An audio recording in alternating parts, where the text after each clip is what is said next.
नमस्कार बच्चों। आज अपन डिस्कस करते हैं सेल बायोलॉजी, जो कि आपका पहला चैप्टर है। तो बच्चों, सेकंड ग्रेड का जो एग्जाम है उसमें जो बायोलॉजी का सिलेबस है उसमें फर्स्ट टॉपिक आपका सेल बायोलॉजी। आज अपन डिस्कस करेंगे सेल बायोलॉजी को और कंटिन्यू करते हैं इसको। सबसे पहले अपन बात करते हैं कि जो आपकी फर्स्ट यूनिट है सेल बायोलॉजी, इसको अपन यहाँ पर डिस्कस करते हैं। सेल बायोलॉजी अपन जानेंगे होती क्या है। सेल बायोलॉजी को जानने से पहले अपने को जानना पड़ेगा कि लाइफ क्या होती है। सबसे पहले अपन यहां डिस्कस करते हैं लाइफ को। तो मैं कह दूं, बायोलॉजी की भाषा में मैं बात करता हूं लाइफ की, कि ये मान लो अपनी ह्यूमन बॉडी है। ये क्या है? अपनी ह्यूमन बॉडी। इस ह्यूमन बॉडी के अंदर एक ऐसी एनर्जी, इस ह्यूमन बॉडी के अंदर एक ऐसी एनर्जी जो अपने बॉडी के मेटाबॉलिज्म को कंट्रोल करती है। तो मैं कह दूं जैसे रेस्पायरेशन, बात कर लेते हैं डाइजेशन, बात कर लेते हैं सर्कुलेशन। तो बच्चों मैं कह सकता हूं कि ह्यूमन बॉडी की एक ऐसी एनर्जी जो ह्यूमन बॉडी की जो मेटाबॉलिक एक्टिविटी है, जो मेटाबॉलिक एक्टिविटी है। मेटाबॉलिक एक्टिविटी का मतलब है कि जो ह्यूमन बॉडी की उपापचय क्रियाएं हैं, उपापचय क्रियाएं, इन उपापचय क्रियाओं को जो कंट्रोल करती है जो एनर्जी, इस एनर्जी को बोलते हैं लाइफ। इस एनर्जी को बोलते हैं लाइफ। आज की बात आपको कोई पूछे कि व्हाट इज लाइफ, तो आप लाइफ को एक्सप्लेन करोगे कि जो ह्यूमन बॉडी है, उस ह्यूमन बॉडी के अंदर एक ऐसी एनर्जी जो मेटाबॉलिक एक्टिविटी को कंट्रोल करती है, उस एनर्जी को बोलते हैं अपन लाइफ। और किसी भी ऑर्गेनिज्म का, कोई भी ऑर्गेनिज्म है, या आप एक बच्चों एक टर्म और बोल सकते हो, यहां आप कह सकते हो कि कोई भी ऑर्गेनिज्म, कोई भी आप ऑर्गेनिज्म भी कह सकते हो, क्योंकि ह्यूमन भी एक ऑर्गेनिज्म है और ह्यूमन के अलावा बहुत सारे ऑर्गेनिज्म है जिनकी सबकी अपन लाइफ। तो एक लाइफ की अपन नई डेफिनेशन की बात करते हैं कि ऑर्गेनिज्म की अंदर एक ऐसी एनर्जी जो उनके अंदर जो मेटाबॉलिक एक्टिविटी है, उस मेटाबॉलिक एक्टिविटी को कंट्रोल करती है, उस एनर्जी को बोलते हैं लाइफ। तो यहां मैं लिख देता हूं लाइफ की डेफिनेशन कि ये मान लो जीव है, इस जीव के अंदर जितने भी उपापचय क्रियाएं हो रही हैं, उपापचय क्रियाएं, कई प्रकार से उपापचय क्रियाएं होती हैं। जैसे अपन कह सकते हैं श्वसन, रेस्पिरेशन की बात कर लो, या पाचन की बात कर लो, या आप सर्कुलेशन की बात कर लो, या आप समन्वय की बात कर लो, कंट्रोल एंड कोऑर्डिनेशन। मतलब बॉडी के अंदर या किसी भी ऑर्गेनिज्म की बॉडी के अंदर होने वाली तमाम उपापचय क्रियाएं जिस एनर्जी से सर्कुलेट हो रही है, जिस एनर्जी से चल रही है, इसी एनर्जी को आप कह सकते हो लाइफ। तो बच्चों आता हूं मैं फिर से पॉइंट पे। अपना पॉइंट है सेल बायोलॉजी। तो अपन सेल बायोलॉजी को डिस्कस करने से पहले अपन ने जान लिया लाइफ। यहां से एक टर्म निकल के आई है, उस टर्म का नाम है ऑर्गेनिज्म। सबसे पहले अपन बात करते हैं कि ऑर्गेनिज्म क्या होता है। ऑर्गेनिज्म की अपन बात कर लेते हैं। ऑर्गेनिज्म को हिंदी में बोलते हैं जीव। जीव की अपन बात कर लेते हैं बच्चों। देखो भाई, मैं कह सकता हूं कि जो ऑर्गेनिज्म होता है, इसकी अपन बात कर लेते हैं। तो मैं कह दूं, एक बायोकेमिकल का ऐसा ग्रुप, एक बायो मॉलिक्यूल का एक ऐसा ग्रुप, आप कह सकते हो यहां से कि बायो मॉलिक्यूल का एक ऐसा ग्रुप जो बहुत सारे कार्य करेगा। देखो, तो मैं कह सकता हूं कि group of biomolecule, group of biomolecules, biomolecules का एक ग्रुप है जो कुछ कैरेक्टरिस्टिक्स को शो करता है, जैसे growth, reproduction, growth, reproduction, metabolism, और जिसका सेलुलर ऑर्गेनाइजेशन होता है, और जिसके पास क्या होती है, कॉन्शियसनेस। कॉन्शियसनेस। अब देखो सबसे पहले अपन बात करते हैं कि बायोमोलिक्यूल का एक ऐसा ग्रुप जो growth, reproduction, metabolism, cellular organisation और कॉन्शियसनेस को शो करता है, उस ग्रुप को बोलते हैं ऑर्गेनिज्म। उस ग्रुप को क्या बोलते हैं बच्चों? ऑर्गेनिज्म। अगर आज के बाद आपको कोई पूछे कि ऑर्गेनिज्म क्या होता है, तो आप उसको बताना कि एक बायोमोलिक्यूल का एक ऐसा ग्रुप जो growth, reproduction, metabolism, cellular organisation, consciousness, ये सारे फीचर उसके पास होते हैं, उसे बोलते हैं ऑर्गेनिज्म। देखो कुछ हिंदी में बात कर लेते हैं अपन। ऑर्गेनिज्म को बोलते हैं जीव, यहां ग्रुप ऑफ बायोमोलिक्यूल को बोलते हैं जैव अणुओं का समूह। जैव अणुओं का समूह। इसके अलावा प्यारे बच्चों अपन बात करते हैं, ग्रोथ का मतलब होता है वृद्धि, रिप्रोडक्शन का मतलब होता है जनन, मेटाबॉलिज्म का मतलब होता है उपापचय क्रियाएं, सेलुलर ऑर्गेनाइजेशन का मतलब होता है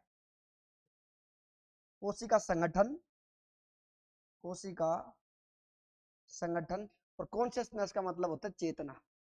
देखो बच्चों वन बाय वन करके कुछ अपन थोड़ा सा यहाँ डिस्कस कर लेते हैं। सेल बायोलॉजी से क्वेश्चन पूछे जाएंगे, वो क्वेश्चन आपको बहुत सिंपलेस्ट भाषा में क्वेश्चन पूछे जाएंगे, या तो आपको कोई इंफॉर्मेटिव क्वेश्चन पूछेगा, या फिर जो सेल आपके अंदर से जो सेल के कंपोनेंट है उन सब के अपन वन बाय वन करके अपन डिस्कस करेंगे, उनके बारे में आपको क्वेश्चन यहाँ से पूछा जा सकता है।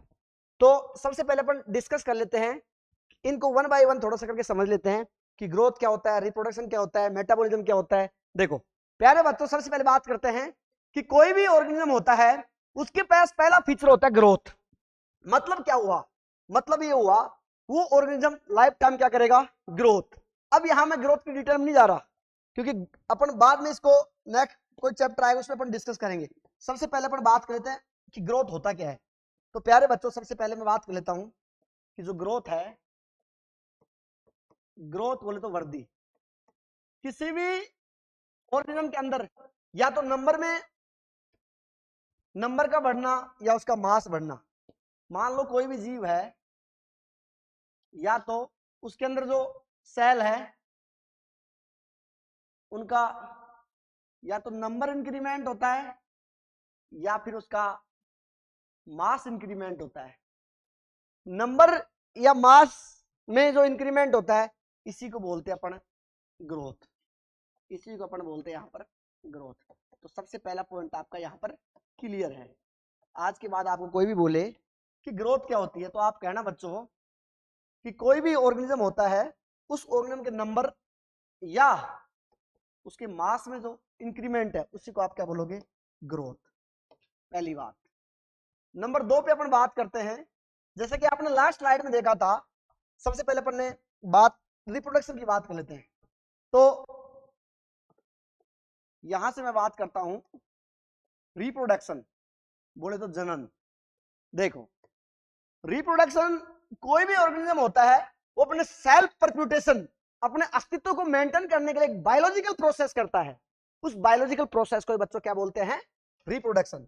तो आप कह सकते हो कि सर जी कोई भी जीव, यहां मैं बात कर लेता हूं, जैसे मान लो जीव है, इसको अपने अस्तित्व को मेंटेन करना है, इसको अपने अस्तित्व को मेंटेन करना है। अस्तित्व को बनाए रखने के लिए, बनाए रखने के लिए एक बायोलॉजिकल प्रोसेस होता है। उस बायोलॉजिकल प्रोसेस को बच्चों कहते हैं अपन एक बायोलॉजिकल प्रोसेस होता है। इस बायोलॉजिकल प्रोसेस को ही क्या कहते हैं? रिप्रोडक्शन। रिप्रोडक्शन बोले तो जनन। क्लियर? आज के बाद कोई पूछे कि दुनिया के अंदर कोई भी ऑर्गेनिज्म हो जो होता है वो अपने अस्तित्व को मेंटेन करने के लिए एक बायोलॉजिकल प्रोसेस करता है, उस बायोलॉजिकल प्रोसेस को बोलते हैं रिप्रोडक्शन, जनन। दो प्रकार से कर सकता है, यहां दो टाइप से कर सकता है, एक तो एसेक्सुअल, एसेक्सुअल, और दूसरा अपन बात करते हैं सेक्सुअल, बोले तो अलैंगिक, या फिर आप कह सकते हो लैंगिक। यहां पर इसका भी आपको नॉलेज मिल गया। तीसरा जो पॉइंट है वो है मेटाबॉलिज्म। तो थर्ड पॉइंट की मैं बात करता हूं। थर्ड जो पॉइंट आपका, उसको आप कहोगे मेटाबॉलिज्म। मेटाबॉलिज्म, मेटाबॉलिज्म देखो, बोले तो उपापचय। अब देखो प्यारे बच्चों, सिंपलेस्ट भाषा के अंदर बात करता हूं। अगर आपने केमिस्ट्री पढ़ी हो तो केमिस्ट्री के अंदर जो भी रिएक्शन होती है, अगर वैसे रिएक्शन हमारी शरीर में हो रही हो, उन्हें बोलते हैं अपन बायोकेमिकल रिएक्शन। तो मैं कह सकता हूं कि कोई भी जीव है, ये आपका फिर से जीव आ गया, इस जीव के शरीर में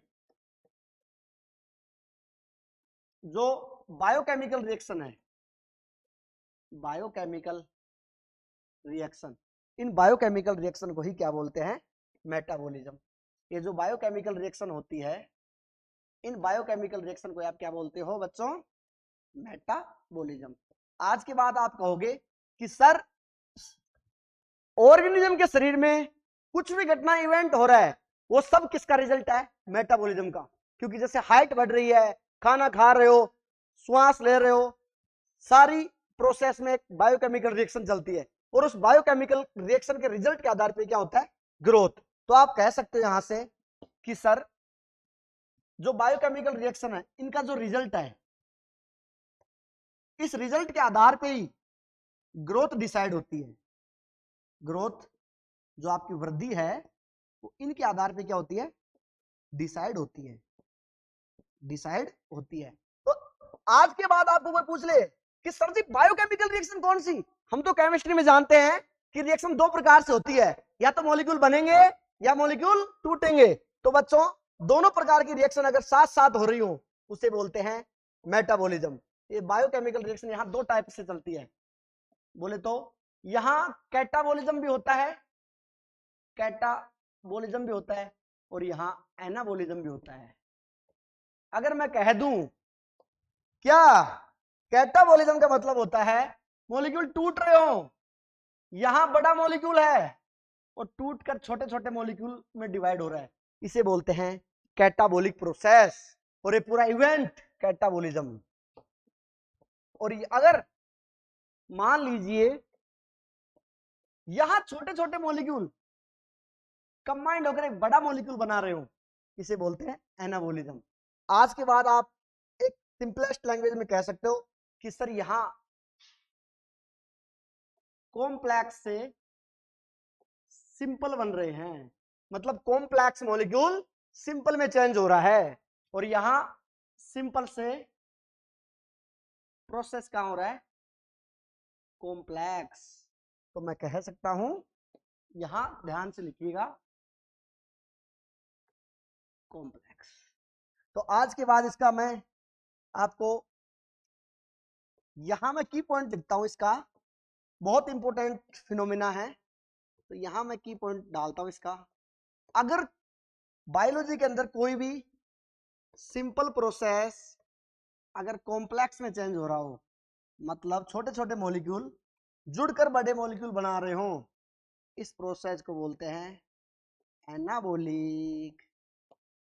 दूसरी बात करते हैं, अगर कॉम्प्लेक्स मॉलिक्यूल टूट रहा हो सिंपल मॉलिक्यूल में, इसे बोलते हैं कैटाबॉलिज्म या कैटाबॉलिक। और दोनों प्रोसेस अगर किसी बॉडी में साथ साथ होते हो, उसे बोलते हैं मेटाबॉलिज्म। इसे क्या बोलते हैं, मेटाबॉलिज्म। यहां अपन कह सकते हैं, देखिए अगर ये दोनों प्रोसेस साथ साथ होते हैं, इसे बोलते हैं मेटाबॉलिज्म, मेटाबॉलिज्म। क्लियर। मैं कह दूं बायोलॉजी के अंदर ये टर्म बहुत बार काम आती है, आप कह दो कि सर एनाबॉलिक और कैटाबॉलिक प्रोसेस साथ साथ होने को बोलते हैं मेटाबॉलिज्म। आप कह सकते हो कि सर किसी भी जीव के शरीर में होने वाली जो बायोकेमिकल रिएक्शन है उन्हीं को बोलते हैं मेटाबॉलिज्म। और उन रिएक्शन के रिजल्ट के आधार पर डिसाइड होता है क्या, मेटाबॉलिज्म को बोलते हैं उपापचय। बच्चों क्लियर, 3 पॉइंट आपके क्लियर हो गए कि कोई भी जो ऑर्गेनिज्म है, कोई भी जो ऑर्गेनिज्म है वो क्या क्या शो करता है, ग्रोथ शो करता है, रिप्रोडक्शन शो करता है, मेटाबॉलिज्म शो करता है, उसका खुद का सेलुलर ऑर्गेनाइजेशन होता है, मतलब उसके पास खुद के पास एक सेल से बना हुआ ढांचा होता है, और उसके पास क्या होती है, कॉन्शियसनेस, चेतना। ये बच गए 2 पॉइंट, इनको फिर से डिस्कस करता हूं। देखिए बच्चों 4 नंबर पॉइंट अपन डिस्कस करते हैं, सेलुलर ऑर्गेनाइजेशन। सेलुलर ऑर्गेनाइजेशन बोले तो कोशिका संगठन। दुनिया के अंदर ऐसा कोई भी जीव नहीं है जिसका कोशिका का संगठन नहीं है। तो देखो बात करते हैं कि कोई भी जीव है, कोई भी क्या है, जीव। ये जीव किससे मिलकर बना है, कोशिका से। कोशिका के बिना जीव का कोई अस्तित्व ही नहीं है। सेल, सेल, यहां बायोलॉजी के अंदर सेल का मतलब है कोशिका, फिजिक्स के अंदर, केमिस्ट्री के अंदर आप सेल का मतलब कहीं बैटरी बोल देते हो, कहीं कुछ बोल देते हो। बायोलॉजी के अंदर तो मैं बच्चों इतना ही कहूंगा कि अगर सेल वर्ड लिखा मिल जाए तो आप बोलना कोशिका। और दुनिया के अंदर ऐसा कोई जीव नहीं है, मैं कह सकता हूं कि कोशिका के बिना, कोशिका के बिना जीव का कोई अस्तित्व नहीं होता, जीव का कोई अस्तित्व नहीं होता, कोई अस्तित्व नहीं होता। अगर आपको कोई बोले जीव तो दिमाग में कोशिका अपने आप आ जानी चाहिए। यहां हो गई सेलुलर ऑर्गेनाइजेशन की बात। जैसे अभी आपने बात किया मॉलिक्यूल, मॉलिक्यूल से तैयार होती है सेल, सेल मिलके बनाते हैं टिश्यू, टिश्यू मिलके बनाता है ऑर्गन, ऑर्गन मिलके बनाएगा ऑर्गन सिस्टम, और बहुत सारे सिस्टम से मिलके बनता है कोई भी ऑर्गेनिज्म या बॉडी, कोई भी ऑर्गेनिज्म या बॉडी। तो आप कह सकते हो यहां से कि सर जी जो मॉलिक्यूल हैं उनमें अगर आपस में रिएक्शन हो जाए, वो मॉलिक्यूल की आपसी समझौते या आपसी रिएक्शन की वजह से उनका जो रिजल्ट है वो डिजाइन करता है सेल को। और सेल सबसे बेसिक यूनिट होती है। जैसे कमरा है, इस कमरे की जब डिजाइनिंग हुई थी, इस कमरे को बनाने के लिए सबसे छोटी जो इसकी यूनिट थी वो क्या थी, ब्रिक्स। उसी प्रकार से कोई भी ऑर्गेनिज्म की मैं बात करूं, उस ऑर्गेनिज्म की जो सबसे छोटी यूनिट है वो क्या होगी, सेल। और चैप्टर का नाम भी क्या है, सेल बायोलॉजी। यूनिट भी क्या पढ़ना अपने को, सेल बायोलॉजी। तो मैं कह दूं कि जो ऑर्गेनिज्म है, यहां से आप कह सकते हो कि कोई भी ऑर्गेनिज्म है, उस ऑर्गेनिज्म की जो स्मॉलेस्ट यूनिट है, स्मॉलेस्ट यूनिट वो क्या होती है, सेल। और सेल की जिस ब्रांच के अंदर स्टडी की जाती है उस ब्रांच को बोलते हैं सेल बायोलॉजी। तो यहां यूनिट क्लियर, ऑर्गेनिज्म क्लियर। और लास्ट पॉइंट को मैं फिर से डिस्कस कर देता हूं। लास्ट जो अपना पॉइंट है वो है कॉन्शियसनेस। यहां इसमें डाउट किसी को नहीं होना चाहिए, ये बहुत इंपॉर्टेंट पॉइंट है, पूरी की पूरी यूनिट इसमें टिकी हुई है। अब देखिए लास्ट पॉइंट है कॉन्शियसनेस। लास्ट 5 नंबर पॉइंट है कॉन्शियसनेस। ना अगर किसी जीव में जब तक चेतना नहीं होती है उसका दुनिया में रहने का कोई मतलब नहीं। चेतना का मतलब ये नहीं होता, चेतना अलग अलग प्रकार से होती है। जैसे मान लो कोई भी जीव है, कोई भी क्या है, जीव, उस जीव के आसपास का जो वातावरण है, आसपास का जो उसका वातावरण है, जीव के जो सराउंडिंग में जो एरिया है उसको बोलते हैं उसका एनवायरमेंटल। इस आसपास के वातावरण में आप कोई भी उद्दीपन दो, और उद्दीपन दिया तो जीव ने क्या किया, वापस इन उद्दीपनों के अपोजिट क्या की, प्रतिक्रिया, रेस्पोंड। इस रेस्पोंड प्रतिक्रिया को ही क्या बोलते हैं, चेतना।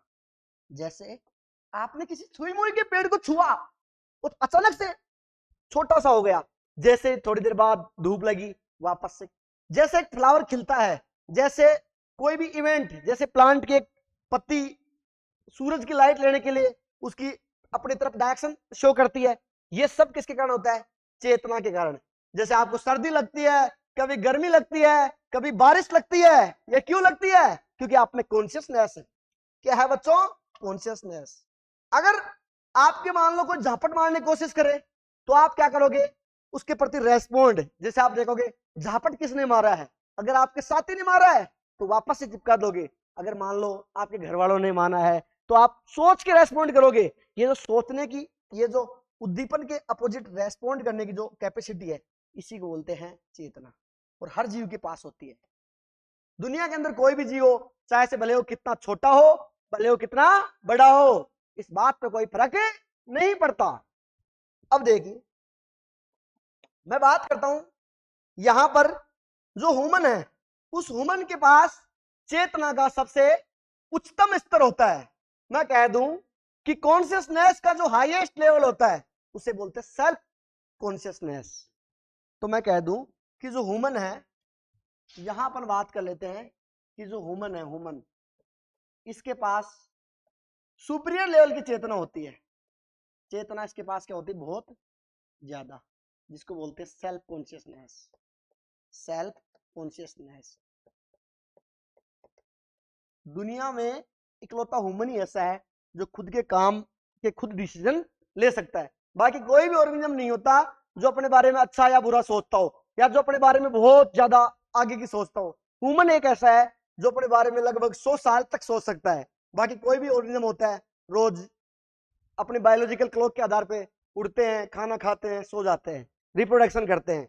और ह्यूमन एक ऐसा है जो अपनी समझ से इस दुनिया में कुछ भी कार्य कर सकता है। इसी को बोलते हैं सेल्फ कॉन्शियसनेस। मैं कह दूं चेतना का अगर superior level, highest level of consciousness, it is self consciousness. तो बच्चों, यहां तक अपन ने डिस्कस कर लिए। अब देखिए, एक बार मैं फिर से शॉर्ट समराइज करता हूं।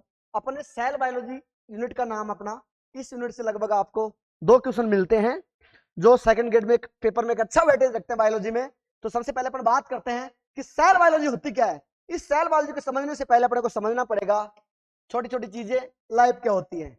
अब देखो, कोई भी ऑर्गेनिज्म का अगर मैं बात कर लूं, डेथ, जन्म से लेकर मरने तक का जो बीच का टाइम होता है, जैसे जन्म से लेकर, मैं कह दूं जैसे कोई भी ऑर्गेनिज्म मान लो बोर्न हुआ है, जब से वो पैदा हुआ है तब से लेकर जो डेथ तक का टाइम पीरियड है, इस टाइम पीरियड को बोलते हैं लाइफ साइकिल। एक हर ऑर्गेनिज्म का अपना अपना फिक्स होता है। इस बात पे डिपेंड नहीं करता कि कौन छोटा है कौन बड़ा है। कुछ बच्चे कहते हैं कि सर छोटा है बड़ा है, इस बात पे डिपेंड करता है। इस बात पे कोई डिपेंड नहीं करता। ये बात हो गई किसकी? लाइफ की। अगली बात अपनी, यहाँ पर जो उपापचय क्रियाओं को चलाने के लिए जो एनर्जी है, उस एनर्जी को बोलते हैं लाइफ।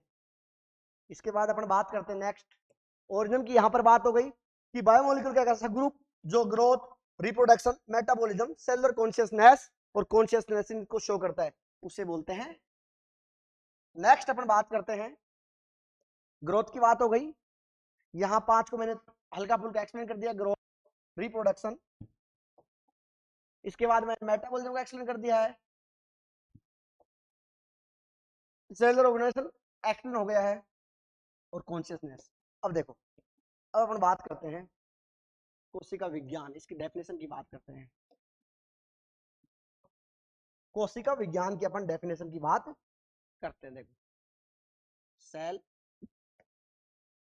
बायोलॉजी बोले तो कोशिका विज्ञान। बच्चों, बायोलॉजी की एक ऐसी ब्रांच जो बात करेगी किसकी? सेल की। बात करेगी कोई भी ऑर्गेनिज्म है वो किससे बना हुआ है? सेल की। सेल का बिहेव कैसा है, सेल का स्ट्रक्चर कैसा है, सेल के फंक्शन कैसे हैं, इन सब की जो चर्चा करती है उस ब्रांच को बोलते हैं कोशिका विज्ञान। तो आप कह सकते हो कि जीव विज्ञान की वह शाखा, जीव विज्ञान की वह शाखा, वह शाखा जो cell structure, comma function, cell structure, comma function, comma behaviour, comma cell growth,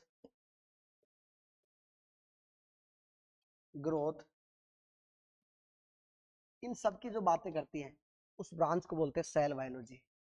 उस ब्रांच को क्या बोलते हैं बच्चों? Cell biology, cell biology. तो कह सकते हो आप कि जीव विज्ञान की वो ब्रांच जो बात करेगी किसकी? सेल स्ट्रक्चर, फंक्शन, ग्रोथ, इन सब की जो बातें करती है उस ब्रांच को बोलते हैं सेल बायोलॉजी। क्या बोलते हैं? Cell biology. अब देखो, ये बातें हो गई सारी पुरानी बातें कि पुराने टाइम में अपन सेल स्ट्रक्चर, फंक्शन, ग्रोथ इनकी बातें करते थे। आजकल जो नई ब्रांच है ओनली बात करती है सेल स्ट्रक्चर की। इस सेल बायोलॉजी की एक मॉडर्न ब्रांच आजकल, मॉडर्न ब्रांच, उस मॉडर्न ब्रांच को बोलते हैं बच्चों साइटोलॉजी। क्या बोलते हैं? Cytology, cytology. साइटोलॉजी केवल और केवल बात करती है, साइटोलॉजी केवल और केवल जो बात करेगी किसकी? ये जो मॉडर्न ब्रांच है, मैं कह दूं कि जो सेल बायोलॉजी की जो मॉडर्न ब्रांच है, इस मॉडर्न ब्रांच को अपन कहते हैं आजकल साइटोलॉजी। और ये किसकी बात करेगी? ओनली फॉर सेल स्ट्रक्चर की, कि कोशिका का व्यवहार कैसा है, सेल स्ट्रक्चर मतलब सेल, सॉरी व्यवहार नहीं, सेल बनी हुई कैसे है। तो मैं कह दूं कोशिका की संरचना की बात करती है, कोशिका की संरचना की ये यहाँ पर बात करती है। तो आप कह सकते हो सेल स्ट्रक्चर की बात करते हैं। किसकी बात करेगी? सेल स्ट्रक्चर की क्या करेगी? बात करेगी। इस मॉडर्न ब्रांच को बोलते हैं साइटोलॉजी। क्या बोलते हैं? साइटोलॉजी। अब देखिए, अब सबसे पहले अपन बात करेंगे सेल क्या होती है। सेल की बात करें, सेल बोलते तो कोशिका। तो आप कह सकते हो किसी भी ऑर्गेनिज्म की, जैसे मैं कह दूं कि सर कोई भी ऑर्गेनिज्म है उसकी जो स्मॉलेस्ट यूनिट है, स्मॉलेस्ट यूनिट ऑफ ऑर्गेनिज्म, उसी को बोलते हैं सेल। जैसे ये मान लो ह्यूमन बॉडी है, ये क्या है? Human body. इस ह्यूमन बॉडी का डिजाइनिंग छोटी छोटी सेल से हो रहा है, छोटी छोटी ऐसी छोटी छोटी छोटी छोटी छोटी छोटी टुकड़ों से हुआ है। इन टुकड़ों को क्या बोलते हैं? सेल। या जो छोटे छोटे बायोमोलिक्यूल के ग्रुप है, इन ग्रुप को क्या बोलते हैं? सेल। तो आप कह सकते हो कि सेल एक प्रकार से किसी भी ऑर्गेनिज्म की स्मॉलेस्ट यूनिट ऑफ बॉडी, उसे क्या बोलोगे आप? सेल। अगली मैं बात करता हूं कि सेल लाइफ ऑफ यूनिट। आप सेल को लाइफ ऑफ यूनिट भी कह सकते हो, कि जब भी आप बात करोगे लाइफ की या किसी ऑर्गेनिज्म की लाइफ की, तो आप कह सकते हो लाइफ ऑफ यूनिट भी आप क्या बोल सकते हो? सेल। या फिर आप कह सकते हो फंडामेंटल, कि जो फंडामेंटल यूनिट, इसको आप फंडामेंटल यूनिट भी बोल सकते हो, कि कोई भी ऑर्गेनिज्म की जो आधारभूत यूनिट है वो क्या है? सेल। तो यहां से आप, मैंने क्या क्या बोला? मैंने बोल दिया कि जो सेल है, बोले तो कोशिका। अब देखो, ये जो कोशिका सेल की अपन बात की है, तो आप कह सकते हो कि सेल की अपन बात करते हैं तो सबसे जो बेसिक यूनिट है, इसको आप बेसिक यूनिट कह सकते हो, बेसिक यूनिट भी कह सकते हो इसको। आप इसको स्मॉलेस्ट यूनिट कह सकते हो, स्मॉलेस्ट यूनिट कह सकते हो। आप इसको यूनिट ऑफ लाइफ कह सकते हो, यूनिट ऑफ लाइफ कह सकते हो। आप इसको फंडामेंटल यूनिट कह सकते हो, बेसिक, या फिर मैं यहां ही लिख देता हूं फंडामेंटल यूनिट। आप इसको फंडामेंटल यूनिट कह सकते हो, स्मॉलेस्ट यूनिट कह सकते हो, यूनिट ऑफ लाइफ कह सकते हो, या फिर स्ट्रक्चरल एंड फंक्शनल यूनिट भी आप इसको बोल सकते हो। इसका क्या मतलब हुआ कि जैसे मान लीजिए कोई भी जो सेल है, कोई भी ऑर्गेनिज्म है, वो जो भी काम करेगा, जो भी उसका स्ट्रक्चर होगा, तो आप कह सकते हो फंक्शनल यूनिट भी कह सकते हो इसको, फंक्शनल यूनिट भी आप इसको कह सकते हो, functional unit plus structural unit भी आप इसको बोल सकते हो। क्रियात्मक और संरचनात्मक इकाई, हिंदी में इसका मतलब लिखता हूं, कई बार यहां से क्वेश्चन पूछा जाता है। क्रियात्मक प्लस संरचनात्मक इकाई। और क्या क्या बोल सकते हो, देखो किसी भी जीव की जो सेल होती है उस सेल के पास होता है जेनेटिक मटेरियल, न्यूक्लियस। उस न्यूक्लियस में क्या होता है, जेनेटिक मटेरियल। उस जेनेटिक मटेरियल में एक ऐसा मॉलिक्यूल होता है जिसके पास लाइफ की पूरी जो इवेंट होते हैं उनकी एक इंफॉर्मेशन होती है। तो उसको आप कह सकते हो, वो इंफॉर्मेशन नेक्स्ट जनरेशन में भी ट्रांसफर होती है, उसको आप कह सकते हो हेरिडिटी यूनिट। क्या कहते हैं उसको आप, हेरिडिटी यूनिट कह सकते हो। आज के बाद कोई आपको पूछे कि सेल क्या होती है, तो आप कह सकते हो कि बेसिक और फंडामेंटल यूनिट होती है, हो सकती है। आप इसको बेसिक और फंडामेंटल यूनिट बोल सकते हो। आप स्मॉलेस्ट यूनिट ऑफ बॉडी बोल सकते हो किसी भी ऑर्गेनिज्म की। आप यूनिट ऑफ लाइफ बोल सकते हो। आप फंक्शनल और स्ट्रक्चरल, ये बात बोलना मत भूलना भाई, क्योंकि इन सब बातों में सबसे जो इंपॉर्टेंट बात हो यही है भाई, फंक्शनल और स्ट्रक्चरल यूनिट। और आप बोल सकते हो हेरिडिटी यूनिट बोल सकते हो। इतनी भाषा में आप बात कर सकते हो सेल। अब देखिए, सबसे पहले बात करते हैं कि जैसे मान लो कोई भी ऑर्गेनिज्म है, कोई भी क्या है ऑर्गेनिज्म, जैसे ये किससे मिलकर बना हुआ है, सेल। अब देखो इस सेल के पास क्या होता है, जैसे मान लो आप कह सकते हो सबसे छोटी यूनिट होती है। जैसे अपन बात कर लेते हैं, ये जैसे मान लो सेल है। अब ये यूनिसेलर भी हो सकती है और मल्टी सेलर भी, इसके भी अपन बात नहीं करें। इसके पास एक तो होगा न्यूक्लियस, इस न्यूक्लियस में होगा जेनेटिक मटेरियल जिसे आप बोलते हो डीएनए। इसके अलावा इसके पास एक होती है सेल वॉल, बोले तो सेल वॉल के नीचे होती है सेल मेम्ब्रेन, इसके नीचे होती है सेल मेम्ब्रेन,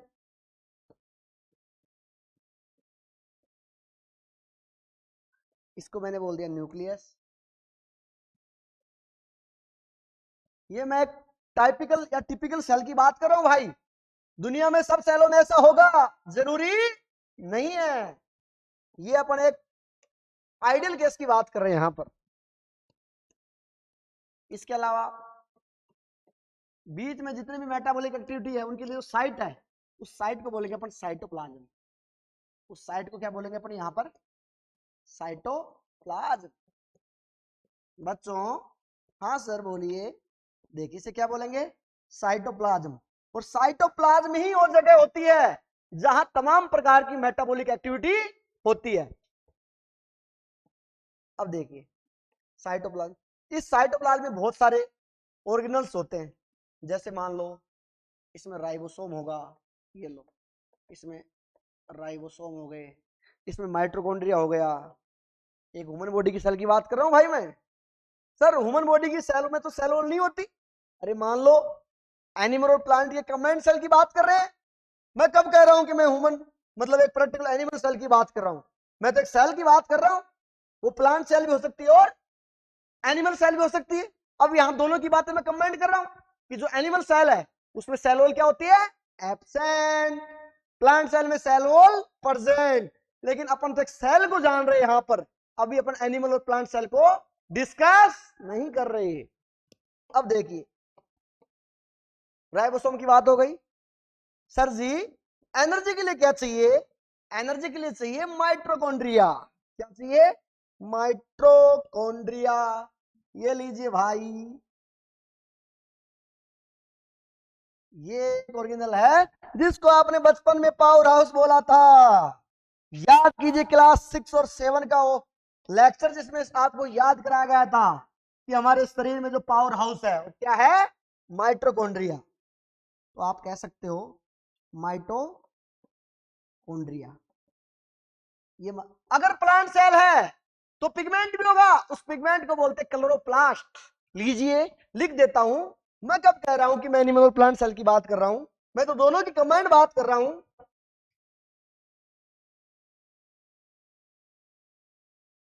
एक ऐसा वैसा पिगमेंट होगा, मतलब एक ऑर्गेनल होगा, इस ऑर्गेनल को बोलते हैं क्लोरोप्लास्ट। सर जी और क्या होता है? राइबोसोम हो गया, माइटोकॉन्ड्रिया हो गया, क्लोरोप्लास्ट हो गया, न्यूक्लियस हो गया। देखिए इसके पास इस प्रकार से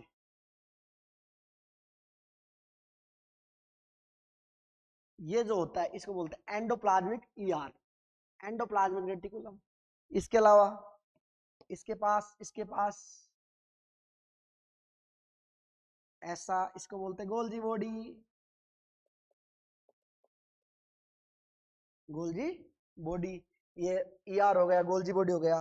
सर जी एनिमल सेल है, इसके पास इस प्रकार से लाइसोसोम भी होता है, लाइसोसोम भी होता है। तो मैं कह सकता हूं मैंने यहां एक आइडियल सेल बनाने की कोशिश की है, जिसमें मैंने बताया है कि एक सेल के पास सेल वॉल होती है, सेल वॉल के अंदर सेल मेम्ब्रेन होती है, सेल के बीचों बीच एक न्यूक्लियस होता है, न्यूक्लियस के बाहर और सेल मेम्ब्रेन के अंदर एक जगह होती है, उस जगह में एक लिक्विड होता है, उस लिक्विड को बोलते हैं साइटोप्लाज्म। उसमें तमाम सेल ऑर्गेनल प्रेजेंट होते हैं, जैसे आप कह सकते हो endoplasmic reticulum, lysosome, chloroplast, mitochondria, ribosome, lysosome, और भी होते हैं। इनको अपन आगे डिटेल में डिस्कस करेंगे। देखिए अब मैं आपको समझाता हूं। ये मेरे पास एक बोतल है, ये क्या है बच्चों? बोतल। याद करो या थोड़ा एज्यूम करो, ये बोतल मैं मार्केट से नहीं लेके आया हूं। क्या लेके आया हूं? नई। अब देखो नई बोतल लेके आया हूं, तो देखिए इसके पास ऐसे कवर में है, देखिए ऐसे है, मान लो। एक मिनट भाई, देखो अभी मैं सेल के आपको क्लियर कर देता हूं। देखिए ऐसे, सबसे पहले मार्केट से मैं बोतल लाया, सबसे पहले एक नई बोतल है, बहुत प्यारी बोतल है, जिसकी प्राइस है, कुछ भी अज्यूम कर लीजिए मेरे प्यारे बच्चों। सबसे पहले अपन बात करते हैं, मार्केट से मैं ये बोतल लाया, तो आपने क्या किया? सबसे पहले इस बोतल को खोला, तो सबसे पहले हार्ड आपको कवरिंग मिली, एक कठोर कागज का कवर मिला भाई, इसी को बोलते हैं सेलोल, बिल्कुल इसकी तरह। लीजिए मैंने सेलोल को उठा दिया, सेलोल को मैंने उठा दिया। अब ये जो पतली सी मेम्ब्रेन आई, इससे पहले एक हार्ड सा था, अब क्या है? एक पतली सी मेम्ब्रेन, इसको बोलते हैं सेल मेम्ब्रेन। अब देखिए सेल मेम्ब्रेन के बाद ये जो लिक्विड है, इसी लिक्विड को बोलते हैं साइटोप्लाज्म। इसके बीचों बीच मान लीजिए न्यूक्लियस है, उस न्यूक्लियस में सारा का सारा सीन है। तो मैंने यहां पर एक सेल को इस बोतल के माध्यम से समझाने की कोशिश आपको की है। अब देखिए आगे अपन जिसमें डायग्राम जिसको बनाना है वो बना लीजिए, या फिर मैं आपको ये नोट्स अटैच कर दूंगा। नोट्स लिखने में टाइम खराब मत कीजिए। अब देखो, अब अपन बात करते हैं, मैंने मार्कर, एक मिनट,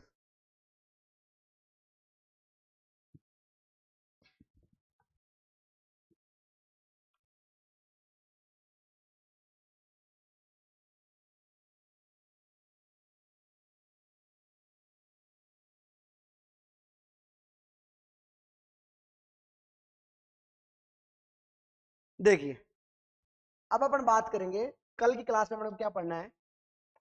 कल की क्लास में अपने को पढ़ना है हिस्ट्री ऑफ सेल। कल की क्लास में अपने को पढ़ना है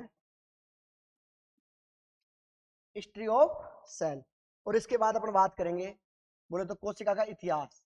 अलग अलग साइंटिस्टों का नाम बताऊंगा मैं यहां पर आपको। इसके बाद अपन बात करेंगे सेल थ्योरी, सेल थ्योरी बोले तो कोशिका सिद्धांत, जो कि एक बहुत इंपॉर्टेंट टॉपिक है। ये रहेगा अपना नेक्स्ट क्लास का काम। अब देखिए सबसे पहले अपन, मैं इसको शॉर्ट समराइज कर देता हूं। सबसे पहले अपन ने जाना सेल के बारे में बात की। सेल को जानने से पहले मैंने ऑर्गेनिज्म के बारे में बताया आपको। ऑर्गेनिज्म की सबसे पहले मैंने लाइफ की बात की। यहां पर लाइफ क्या होती है? ये मैंने आपको डिस्कस किया। इसके बाद मैंने बताया एक एनर्जी होती है जो एनर्जी बहुत सारे कार्य करती है। इसके बाद मैंने ऑर्गेनिज्म को डिस्कस किया। इसके बाद मैंने आपको ऑर्गेनिज्म के फीचर बताए, growth, reproduction, metabolism, cellular organisation, consciousness. इसके बाद मैंने सेल बायोलॉजी की डेफिनेशन बताई आपको। इसके बाद मैंने आपको सेल का डिस्कस किया और आपको एक आइडियल सेल का मैंने डायग्राम बना के इसको समझाने की कोशिश की। और नेक्स्ट क्लास में अपन रहेगा स्टोरी ऑफ सेल और सेल थ्योरी। इसके बाद अपन बात करेंगे कि दुनिया में दो प्रकार की सेल होती है, प्रोकैरियोटिक सेल और यूकैरियोटिक सेल। अगली क्लास में चर्चा करेंगे। मिलते हैं ब्रेक के बाद। धन्यवाद।